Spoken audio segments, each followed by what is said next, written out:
of Alfred Nobel to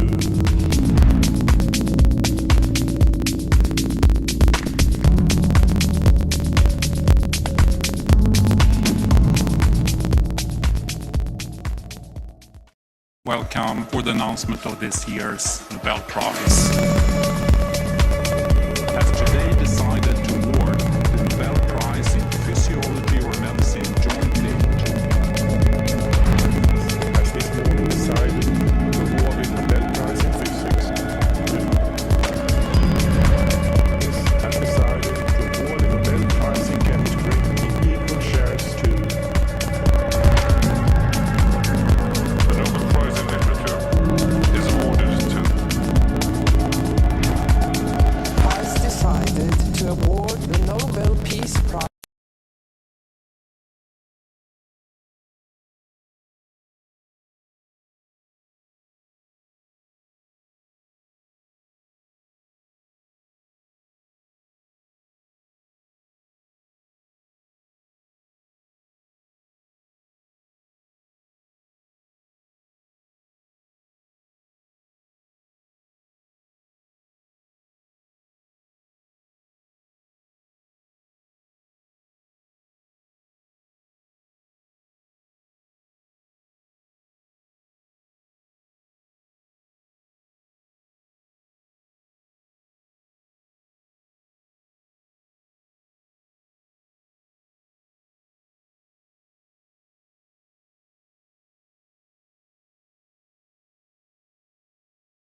Här har vi ju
This looks good.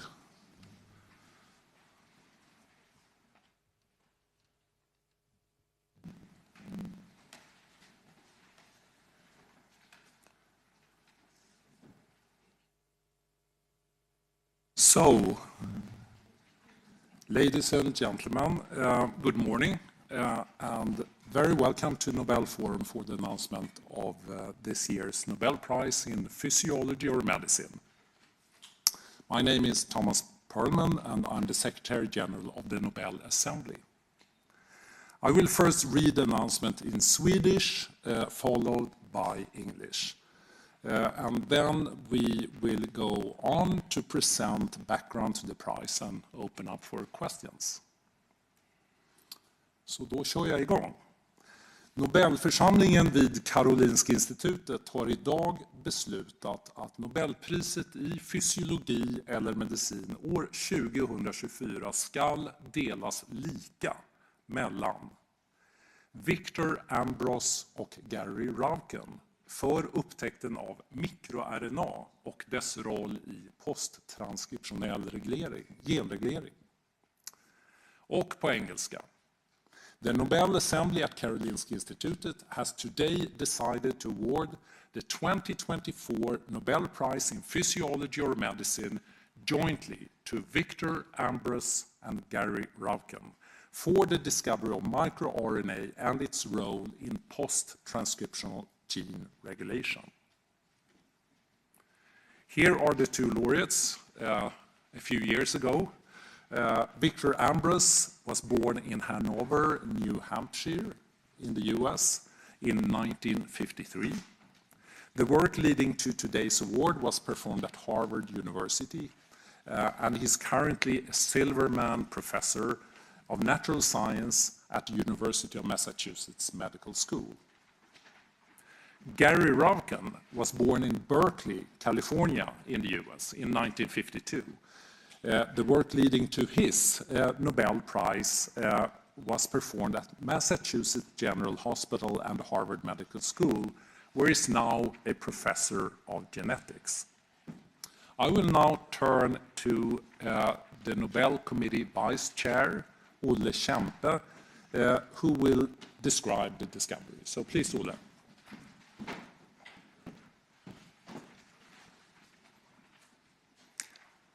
Ladies and gentlemen, this year's Nobel laureates have discovered microRNA, a tiny molecule that has opened a new field in gene regulation.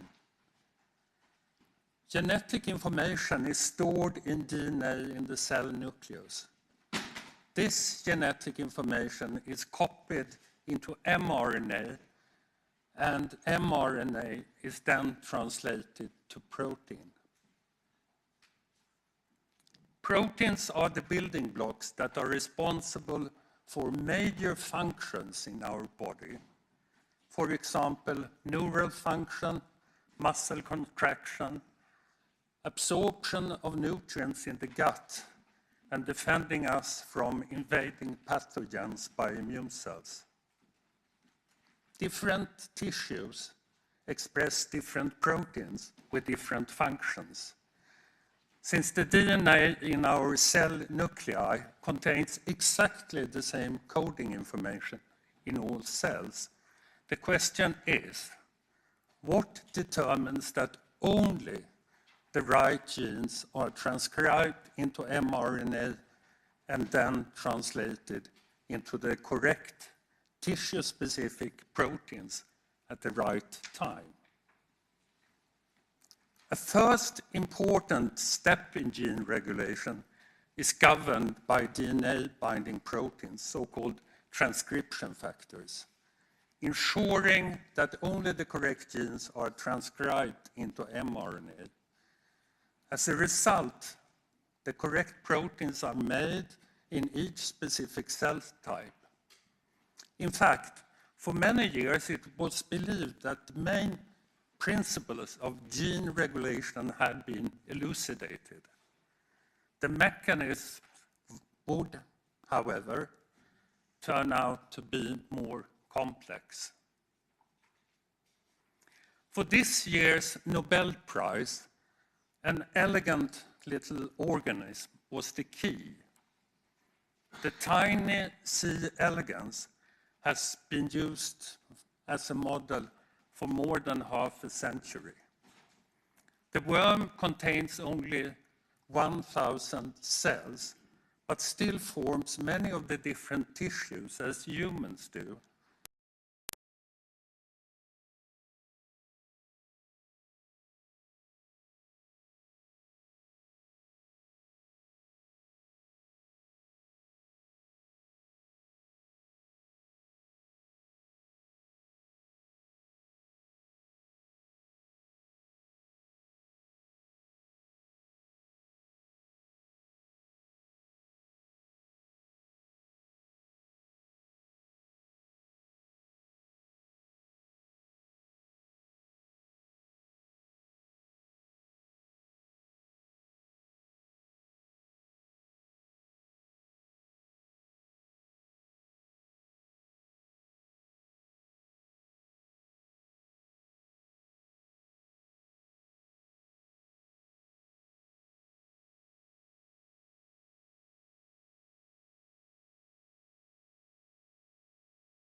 molecules interact with each other.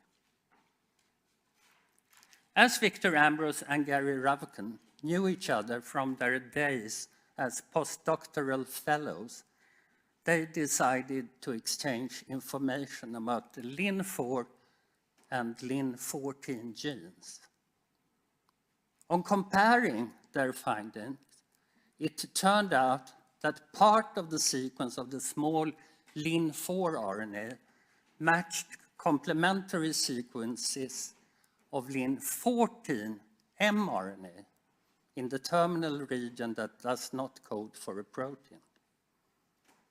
They then understood that the binding of Lin4 to Lin14 mRNA prevented the production of the Lin-14 protein at the level of mRNA.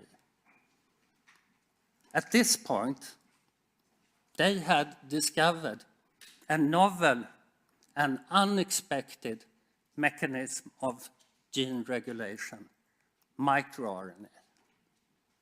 For a long time, however, microRNA was believed to be an oddity peculiar to C. elegans. This perception changed 7 years later when Gary Ruvkun, in the year 2000, identified a second microRNA produced by the LET7 gene in the world. Unlike Lin-4, LET7 was found to be highly conserved and is present in human and most of the animal kingdom. This finding made the previously dormant microRNA explode. As it turned out, many microRNAs are highly conserved throughout evolution over several 100 million years. In more complex organisms, a larger number of microRNAs have evolved, with humans having more than 1,000 distinct microRNA genes. Today, we understand that the majority of all genes are regulated by microRNAs. Every microRNA regulates several genes, several mRNAs, and each mRNA is often regulated by many distinct microRNAs, creating a robust system for gene regulation. The seminal discovery of microRNA has introduced a new and unexpected mechanism of gene regulation. MicroRNAs are important for our understanding of embryological development, normal cell physiology, and diseases such as cancer. As an example, tumors often perturb microRNA networks in order to grow. Victor Ambros and Gary Ruvkun have jointly been awarded this year's Nobel Prize in Physiology and Medicine for their discovery of microRNA and its role in post-transcriptional regulation. I now hand back to Professor Thomas Perlman, the Secretary General of the Nobel Assembly. Thank you very much, Olle. So with this, we would be happy to answer questions. And you've already been introduced to Professor Kempe, but on my side, I also have the chair of the Nobel Committee, Professor Gunilla Carlsson-Hedestam, and member of the Nobel Committee, Professor Rickard Sandberg. We have a question up there first. Okay, thank you. I'm from TV4. Do I need a microphone? No, maybe not. Yes, please.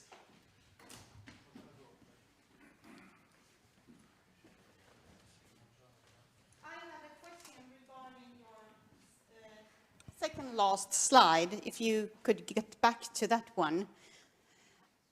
I wonder how it's possible for the microRNA to get to the mRNA first, so to speak, so that it shuts down this mRNA and the protein is not made. I mean, if the mRNA is made first, then the protein would be made anyhow. And I also wonder what the different cell types, why is the microRNA, a special microRNA, active in one sort of a cell and not in another sort of a cell? Yes, these are quite advanced scientific questions, and I'll turn to Professor Rickard Sandberg. So regarding the first question, so we skipped a lot of detail in this presentation, but the microRNA strand is part of a protein complex that finds the mRNA in the cytoplasm. And there it can recruit other proteins that help shorten the poly-A tail, which leads to either translational inhibition or mRNA degradation. The second question about microRNA genes, I mean, they are also transcribed, so they're copied from the DNA into their RNA form, they're processed, and that can be done cell type specifically. So a specific microRNA will end up in a muscle cell, whereas other microRNAs end up in, for example, nerve cells. And because of that, they can have cell type specific effects on the mRNA.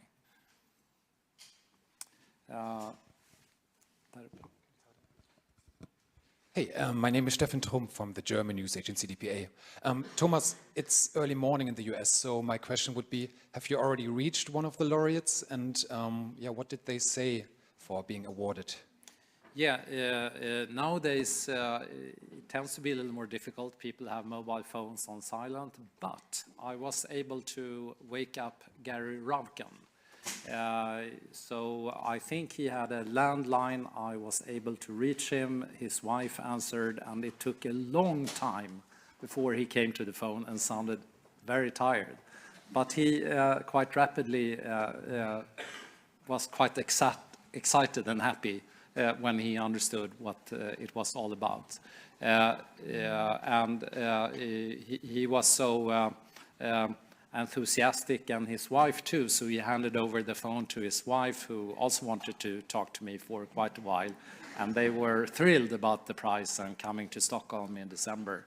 I was not able to reach Victor Ambros yet. I left a message on his mobile phone and hope he gives me a call soon.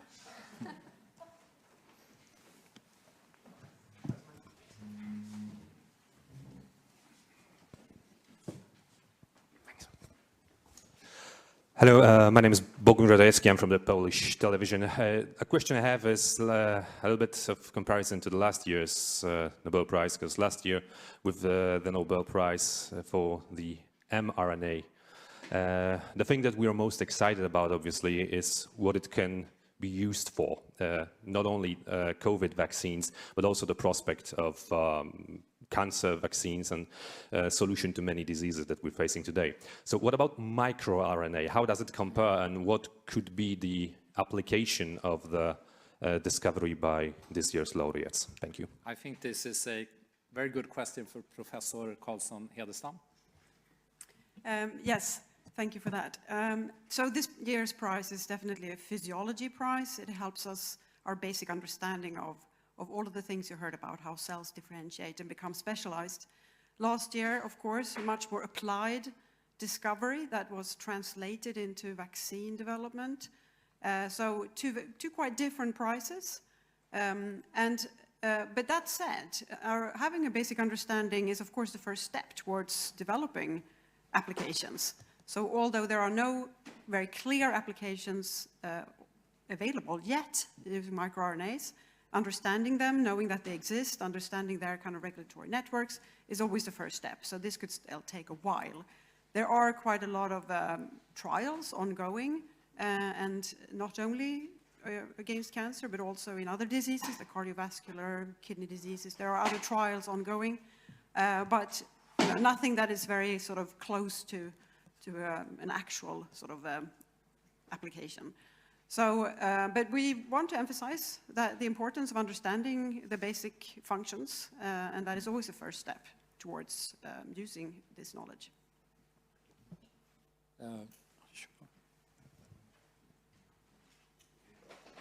Det kommer en.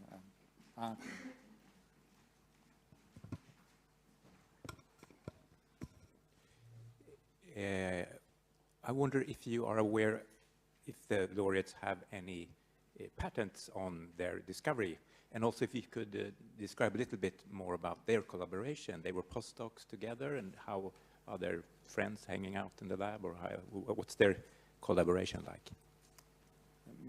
Olle Kempe, maybe you want to... Well, they were postdoctoral fellows together, but then ran separate labs and focusing partly on different aspects of the microRNA. So the big findings were from 1993, when the first microRNA was discovered by Victor Ambros, the Lin4 mutant. And then 7 years later, in 2000, Ravkin came with the second. So if there had been any patents, they're no longer valid. Right. Yes, up here. Hi, this is Sunlight Life Weekly from China. A following up question about the clinical application, as Professor Haddison mentioned that because microRNA has been widely used as a research tool to modulate gene regulation, what is the main challenges to develop a microRNA as a drug or for its clinical applications? Olle Kempe, maybe you can. Well, I think there are many problems. I mean, one thing is to deliver it to the right tissue. The second problem is, of course, that microRNAs bind several targets. So you very easily get off-target effects if you directly bind to one microRNA. But there might be ways around that. Tumors quite often perturb the microRNA networks, and they can do it by deleting the genes or by mutating genes that process the microRNA, or they can increase the production of RNA binding protein that binds the microRNA. And in that case, there are promising first tests to see if you can modulate the RNA binding proteins. But to deliver microRNAs to cells and think that you get one effect, I think will be very difficult. Yes. Här är vi kameran.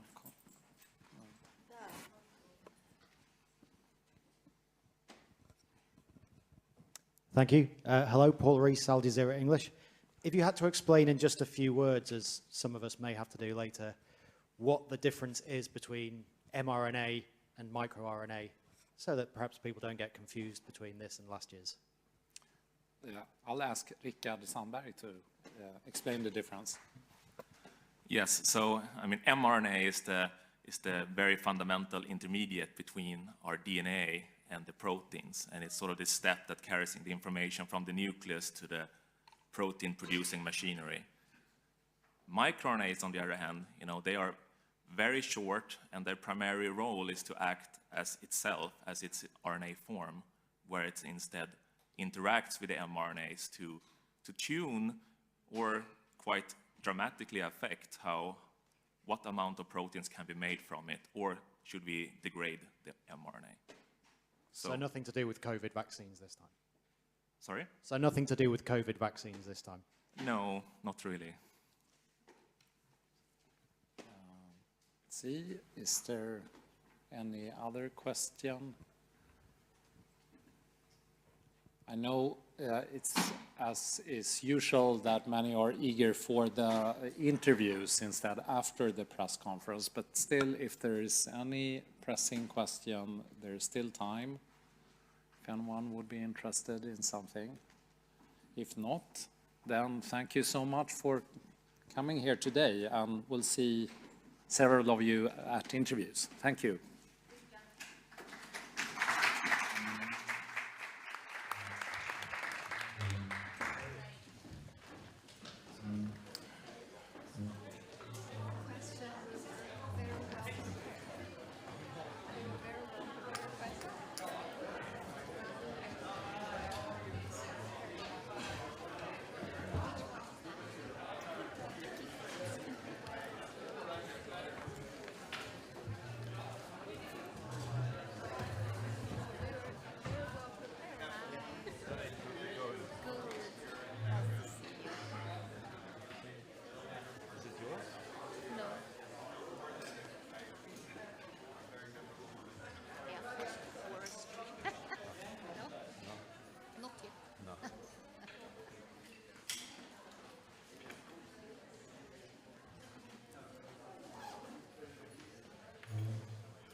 Professor Ulle Kempe, member of the Nobel Committee, can you summarize what this year's Nobel Prize was awarded for?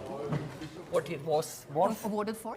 It was awarded for microRNA and the way microRNA is a new layer in gene regulation, creating a network that makes gene regulation much more robust.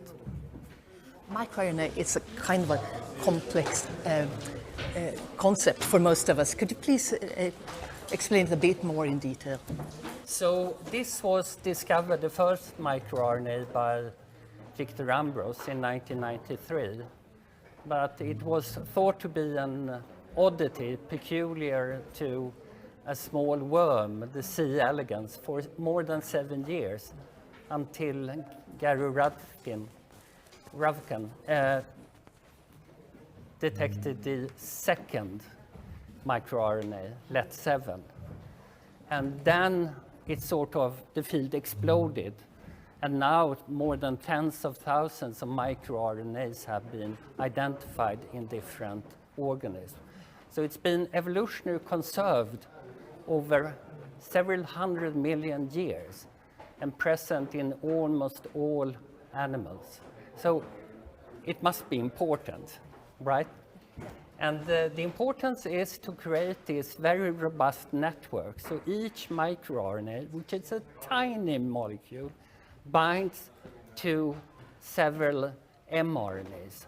mRNAs is the intermediate between our genes and our proteins. So it takes the information from the gene and makes the protein. But then it's modulated by this microRNA network. And this was a finding that was completely unexpected. Everyone thought the major problem in gene regulation had already been solved. But it's just the last 10, 20 years we understand there's a different layer that is equally important. How does the discovery affect our daily lives? Well, it affects our daily life in the way that as researchers, we have a much better understanding how cells work. And we can see that in many tumors, if not most tumors, the microRNA networks are perturbed. So the tumor takes advantage of this and tries to take away, delete microRNA genes or silence them. We don't have yet any way to treat these disorders where microRNA networks are perturbed, but we hope that someday that will come. It's the knowledge that is important. So if I understand it correctly, there are no clear medical applications yet, but That's in the future. Correct. There might be in the future, and there might be special cases.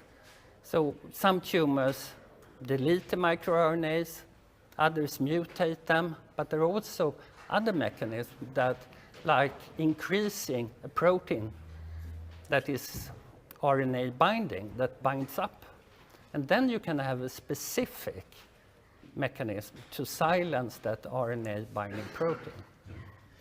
So if we turn to this year's laureates, Victor Ambros and Gary Ruvkun, could you please tell us a little bit about them? Well, they are born 1952 and 1953.